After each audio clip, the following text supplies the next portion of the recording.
Good morning, everybody. Hello, hello. It's so awesome to see everybody here today. We are here today for a three-part kind of quick little live where we're going to be going and discussing everything about the wonder words.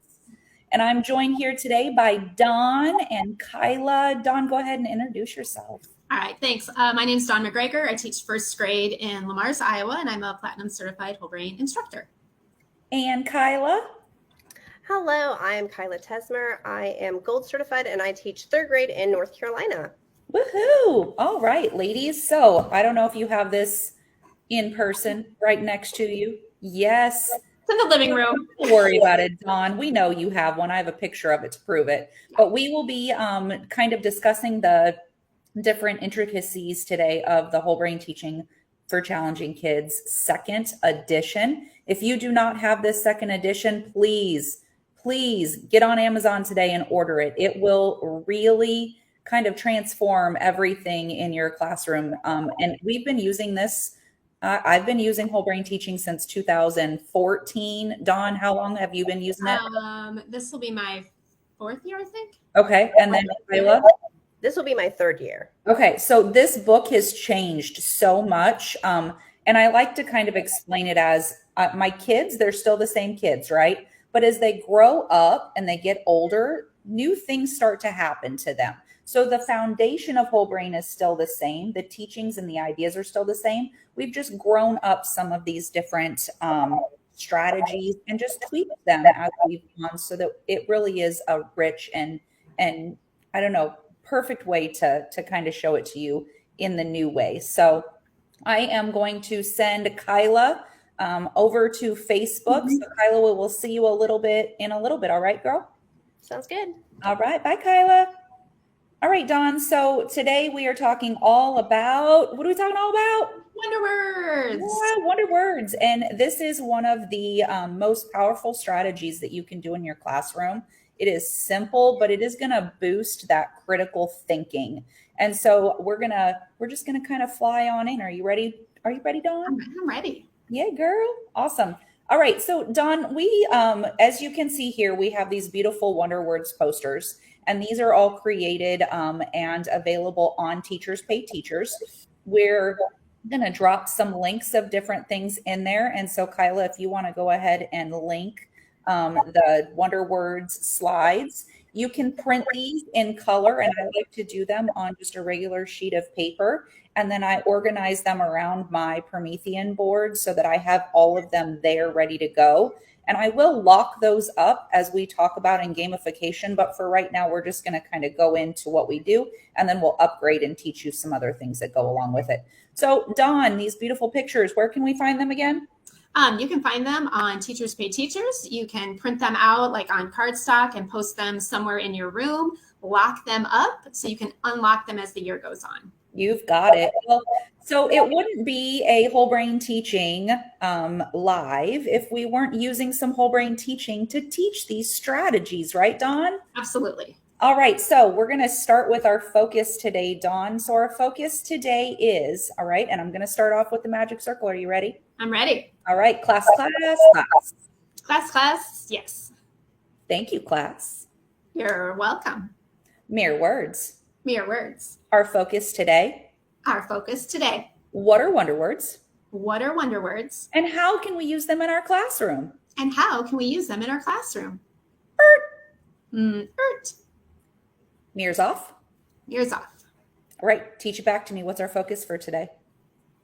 Today, we're going to learn about wonder words and how we can use them in our classroom. You've got it, girl. 10-finger woo to you. Thanks. You're so welcome. So if we're looking at wonder words and how we're going to use them in our classroom, the next thing that I really want to kind of hit on is using that questioning strategy to really kind of help our students. Oh, hold on just a second. To help our students understand what we mean by using these questioning strategies. So, excuse me. I'm going to ask you a question. We're going to use that same strategy right now. Are you ready, Dawn? I'm ready. All right. So, class. Yes. Thank you, class. You're welcome, Krystal. What are wonder words? are wonder words? What are wonder words? What are wonder words? Mirrors off. Mirrors off. Teach your camera the question of the day. Teach. Okay. What are wonder words? What are wonder words? Class-a-doodle-doo. Yes, a doodle do. Thank you, Dawn. You're welcome, Krystal. Mirror words. Mirror words. Wonder words Wonder words are a magnetic visual representation are a magnetic visual representation of critical thinking of critical thinking to allow any student to allow any student to think deeply about the topic. to think deeply about a topic. Wonder words Wonder words are a magnetic visual representation are a magnetic visual representation of critical thinking prompts of critical thinking prompts to allow students to think deeply to allow students to think deeply about any topic. about any topic. Mirrors off. Mirrors off. All right, Don, go ahead. Teach that to your screen, and everyone else out there in the audience, teach it to your camera as well. Teach. Okay. Wonder words are a magnetic visual representation of critical thinking prompts that allow any student to think deeply about any topic. Wonder words are Class. Yes. Awesome job. Thank you, Dawn. Krystal? So, Dawn, let's go kind of back. Let's kind of talk about this a little bit in relationship to the why we want to do this. So look at these two pictures here, Dawn. One picture we have, well, the traditional classroom. What do you notice about this picture, Dawn? Kids are just sitting in rows facing the teacher. Yeah, you've got it. And what do you notice about this second picture? The arrangement's a little different. We've got lots more participation, lots of hands up in the air. Exactly. So we're kind of talking about the two differences here, the traditional classroom, hold your traditional classroom in your hand, and then we have that WBT classroom, okay? So when we allow our students to involve themselves in this rich questioning, we're allowing our students to take ownership of their own learning. So in the traditional classroom, students might sit back, they might just kind of listen to what's going on. But when we allow students these WBT strategies like Wonder Words, they are leading their own learning, which is a really important thing here. So Dawn, do you mind comparing and contrasting a traditional classroom and a whole brain teaching classroom? Sure. Thanks, Krystal. So in a traditional classroom, it's really, I think of it more passive. Kids are just sitting a lot and listening. They might be taking notes. But in a whole brain teaching classroom, it's much more active. We're going to put a lot of the learning on them and start getting them to ask the questions of what they want to know. Absolutely. And it just becomes kind of this mental shift that teachers need to kind of shift their thinking, put on a new set of goggles. And you are no longer going to have to be the prime person on the stage in the front. You're going to let your students have that responsibility. And then you're going to get to sit back and drink that foamy latte, and they're going to get to do all the work, and you're going to sit back and watch in awe of what they're doing. It's my favorite part. I don't know about you, Dawn. I love it. Even first graders can ask Wonder Words questions about lessons. Yes. So this is All not right. just for older. Exactly, Dawn. So that's a great point that you're making right now. We know that these strategies can really be used all the way from pre-K kindergarten all the way up into those secondary classrooms as well. So once we teach what these different gestures are and we teach how to use them in questioning, this can take off in so many different directions. It's not just about reading. It's not just about questioning or writing or science. It really becomes a way that students' brains will shift in thinking, less about that receptive and more about that really using that critical thinking aspect.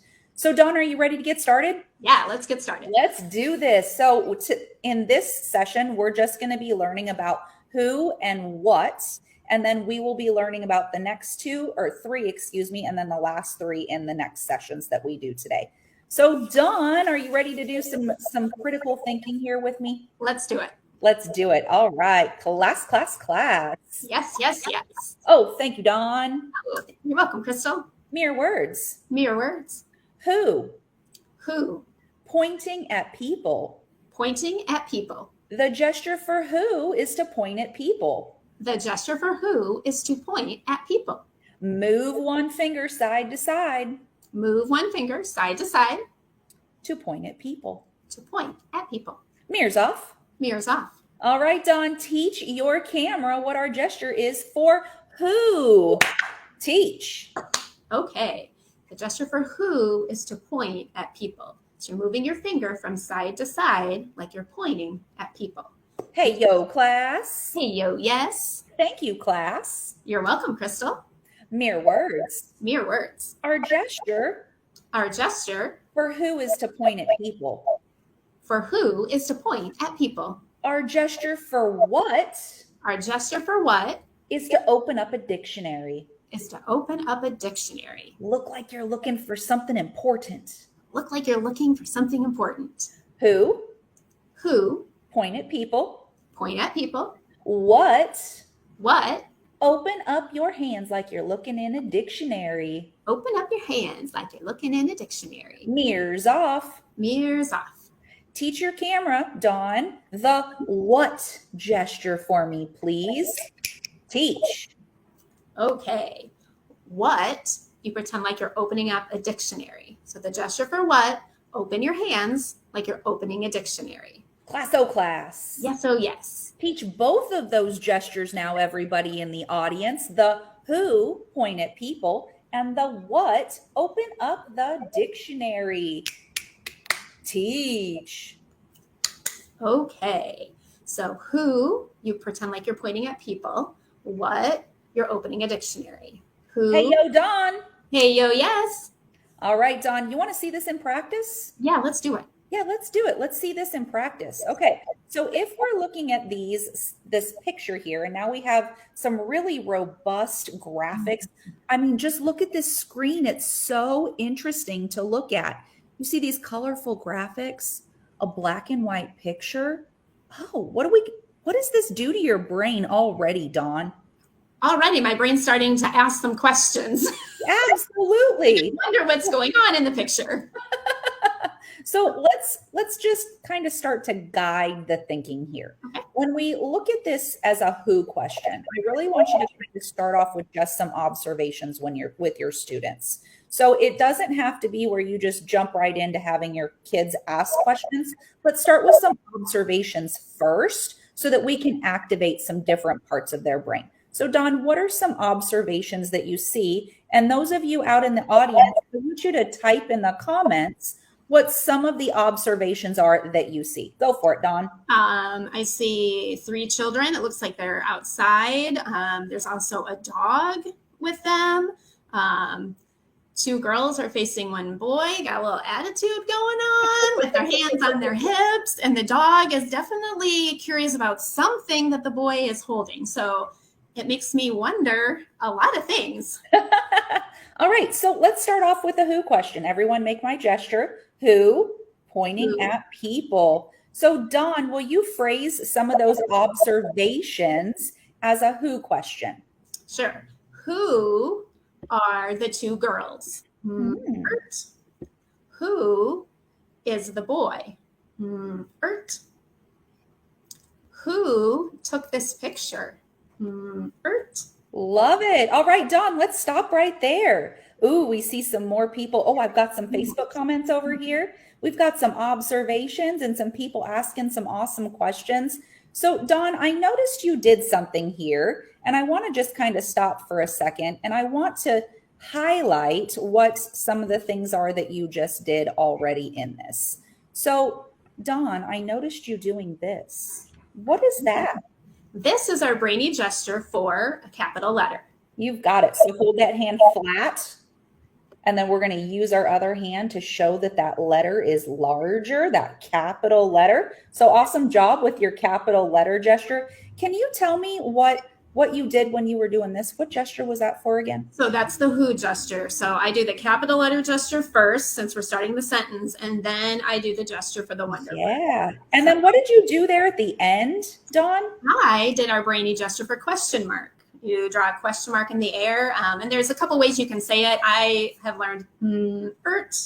I don't know if that's how you say it, Krystal. I know I've heard other variations for the sound effects. Exactly. I started out in the beginning going, because it was like a question, and then as it evolved longer through whole brain gestures and what we say, it did become a ert.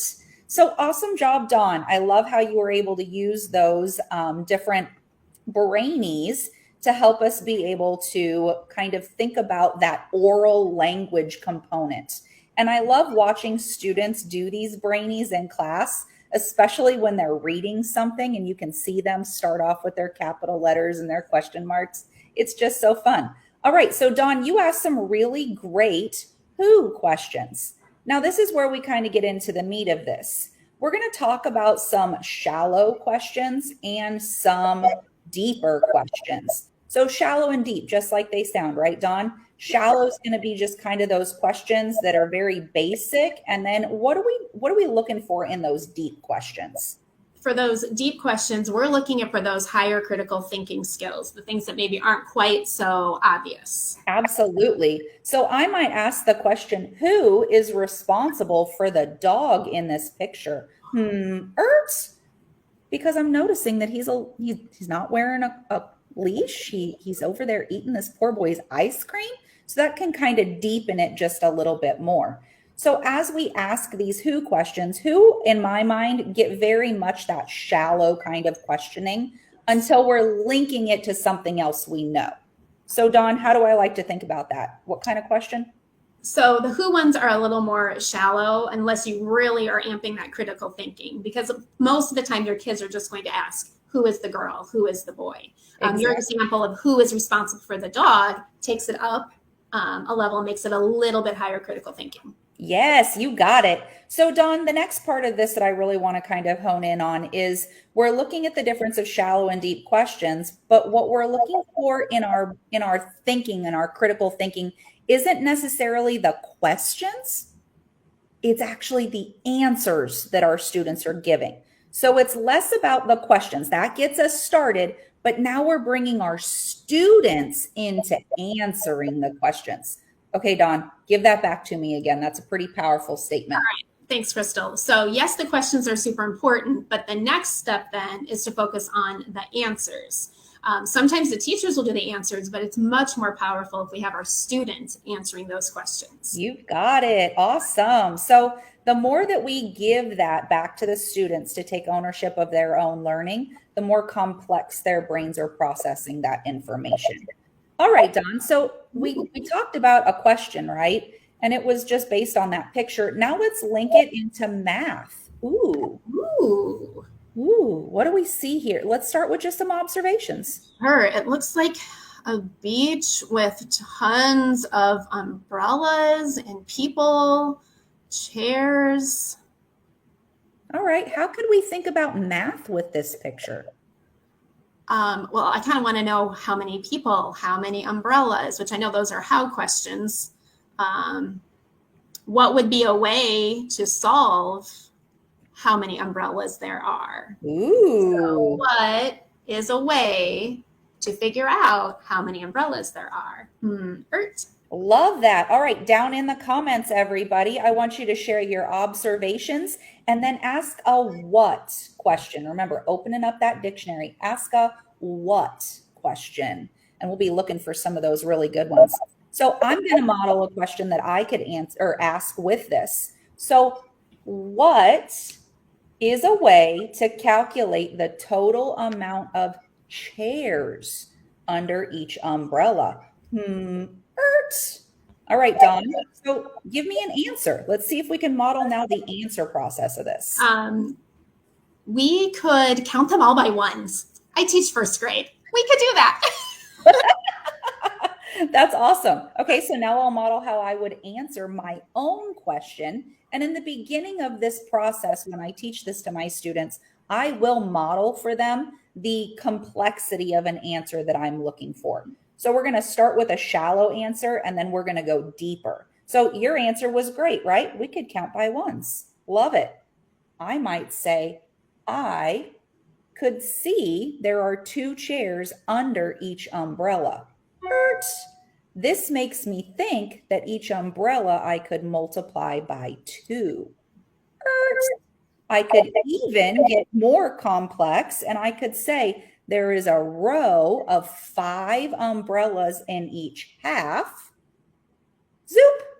So I could take that 5 and multiply it by 2 to get each row. Now, what did you notice happen there, Dawn?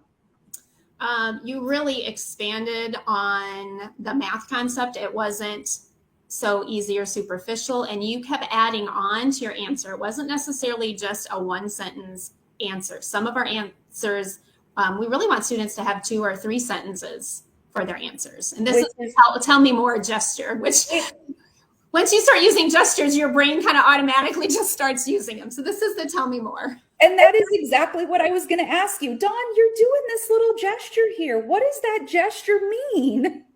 Yep, tell me more. And so you can do that with your students. If your students do give you a one sentence response, you can push them, because we're always trying to look for improvements. Push them, tell me more, tell me more. You've got it. So that is the detail adder, which takes us to the next part of this, Dawn. Oh, love it. You're doing more work for me than I even thought I needed. So now we're going to talk about how we can take our Wonder Words questions. All right, hold on. Let's do this, Dawn. I think we need to review real quick. All right. Okay. Are you ready? I'm ready. All right. Everyone, show me your who gesture. Who? Yep, you got it. Point at people, because we know repetition is going to grow those dendrites, so you can remember this later on. So who, point at people. And Dawn, tell me what is. What? Open your hands like you're looking something up in a dictionary. You've got it. So everyone, show me who. Show me what. Show me slow who. Show me slow what. All right. Notice we just used one of my favorite strategies, which is the spice of life, a little bit of variety. So we varied the way that we practiced. We varied our voices. We also varied the way that we showed those gestures. Give me a heart on that, guys. I need some reactions here. Love. Yeah, that's a good point there. Come on. I need some hearts. Because we just asked, do students get bored with the gestures? No, when you add that funtricity, when you change your voice, slow down, speed up, things like that, that makes it still engaging. Exactly. You've got it. So let's just keep on with it. So Dawn, now that we're ready for this, we've practiced it a little bit. Dawn, can you ask me a question about what I'm showing here right now? What is super improver? Yeah, I like it. That what question again. So what, like a dictionary, is super improver? Well, a couple days ago, I did an entire live all about super improvers with my awesome co-hosts. And so we know that super improvers is one of our main motivational strategies that we use in whole brain teaching. And it starts off with all of our students being at a certain level. We start off as white at a turtle. And then as they get stars that they've earned for those improvements, then those change the colors of the ladder as they work their way up. Super basic, right, Dawn? Super basic. Super basic, yeah. But what do you notice at the bottom of these white cards? What have I added there as our goal? You have a target, and the goal is Wonder Words, and then the plus symbol. Yeah. So on this week, if we were practicing Wonder Words, I've already shown my students how to use Wonder Words. Now what we're going to use is a class goal of asking and answering Wonder Words questions. Now at first, they're going to be kind of shallow. Those are good.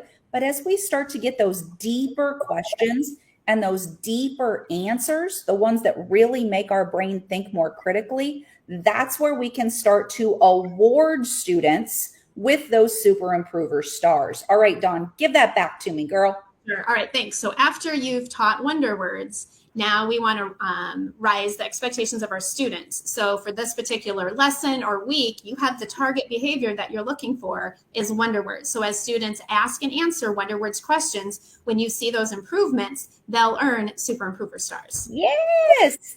And also, if you want to really up the ante here, when you're further on in the year and you're trying to get more stars, you can even have your students nominate other students to receive stars for their questioning if it helped them learn more about the topic that you're teaching. All right, give that back to me, Dawn. Sure. Thanks, Krystal. So later on in the year, you can even kind of turn this over to the students. And when your students see improvements in others, they can nominate them for awards. So if I ask a question and it really helped clarify some thinking for Krystal, she could say, oh, I really think Dawn needs a star because that question really helped me.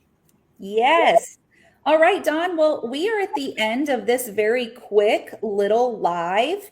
And I'm so thankful that everybody was here with us today. Or those of you catching the replay, thank you for coming to our awesome show. As I said before, Dawn, this is session 1 of how many today? There's 3 today. Yeah, so there's back for 2 and 3. You've got it. All right, everybody. So we're going to bring Kyla back on to us. Kyla, are there questions that you saw that you were just like, oh, these are great questions? Oh, hold on, Kyla. I can't hear you yet. I was muted. You're so cool. Thank you. Okay. A question that just came through. It said, last year I noticed that a lot of students started to ask the same question someone else asked. How do you guys encourage them to ask their own questions? I suggested one way is that super improver, connecting that and awarding those stars and having the students award stars when they hear those new questions. But I don't know if you have another idea. Dawn, go for it. No, I was just going to say, I think that's great. You could say, oh, another student asked that. Let's work on asking a question that's different than one of your peers just asked. And yes, awarding those stars is really that motivator to get them to want to do those challenges that we put out. Absolutely. And I also really I'm very purposeful about making learning visible. And so I will often create anchor charts. I am the anchor chart queen. And we will add our questions to the anchor chart. And then we can say, hey, I'm noticing we're asking a lot of these questions right here. These are more shallow questions. What other kind of questions can we ask that would add to our learning a little bit more? And just kind of make them see that these are kind of the repetitious questions. Now let's use something different. And I'll give my students Post-it notes and they can ask questions on the Post-it notes, even if we're not in the middle of doing wonder words. And then we can go up and pull those sticky notes off to be able to read and give other students ideas about how they can ask different questions. And then I think a big part too is really giving them that chance to observe the picture. Because if you just jump in and you're simply asking questions, when you get students observing more about the picture, it allows them to think more deeply about the picture and get out of those surface level or those shallow questions and comments. Great questions. All right, here's another good one. I have students who started asking, what is the lesson about today? And 2 simple questions like that. How do you handle that? So that's a great question. What is the lesson about? But we want to pull them back and remind them that Wonder Words questions are questions that are going to help us deepen our understanding of what we learn. So it's not asking the questions, it's about how we can deepen the idea of the answers or our critical thinking about those questions. So that's kind of how I would pose that to my students too. Is that question helping us learn more, or is that just helping us understand what we're going to learn today? And Dawn, do you have anything to add to that, or Kyla? I was just going to say you could ask your students for a specific wonder word question. Like in your session 3, when you get into the how questions, you'll see why you might want your students asking some of those how questions, because they are raising the level of critical thinking. Absolutely. And up the degree of the questions. Absolutely. All right, everybody. Well, we are going to sign off for this quick live. I was trying to keep it under 30 minutes and we are 20 seconds away from it. So thank you so much, Dawn and Kyla, for being here. And thank you everybody in the chat for being here with us as well. If you have more questions about this topic, drop them in the comments and we will do our best to go through and answer those questions for you. Bye, everyone. Bye.